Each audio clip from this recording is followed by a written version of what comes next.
Pour commencer 2023 dans la santé et la joie, nous avons presque tous fait notre petite liste de bonnes résolutions à tenir. Mais c'était il y a 2 mois et demi. Qu'en sont-ils de vos résolutions maintenant? Les avez-vous tenues? Moi, honnêtement, pas du tout. Les critères de succès est le 11e outil de notre défi 52 semaines pour découvrir 52 outils. Et il va nous apprendre à tenir nos bonnes résolutions au boulot. Les critères de succès posent une question toute simple et pourtant à laquelle il peut être compliqué de répondre. Nous aurons réussi si.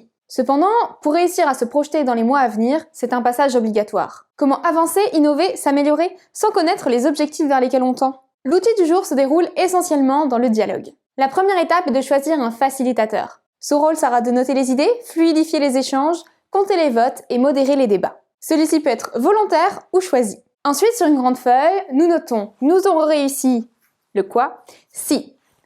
Par exemple, nous aurons réussi le lancement de nos formations en ligne si.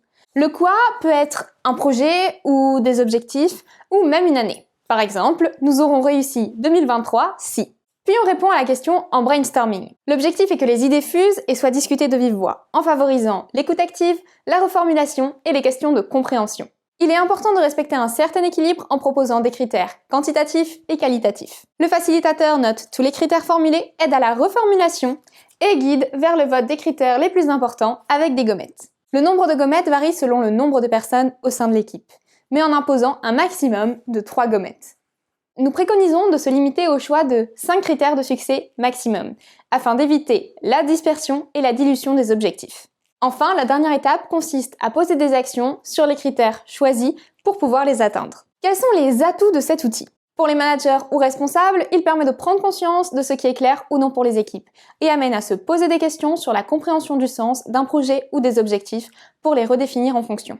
Pour les équipes, les critères de succès sont souvent source de motivation, car ils aident à la projection, à la tenue des objectifs et à la coopération. Prévoyez 30 à 45 minutes pour la définition des critères et des actions. Cet outil s'utilise ponctuellement, souvent lors du démarrage d'une nouvelle année, d'un projet ou d'une nouvelle organisation. Merci à tous d'avoir regardé cette vidéo et pensez à vous abonner pour suivre les 41 outils restants. Si vous utilisez un outil, partagez-le avec la Loubar Family sur notre page LinkedIn, lien dans la bio.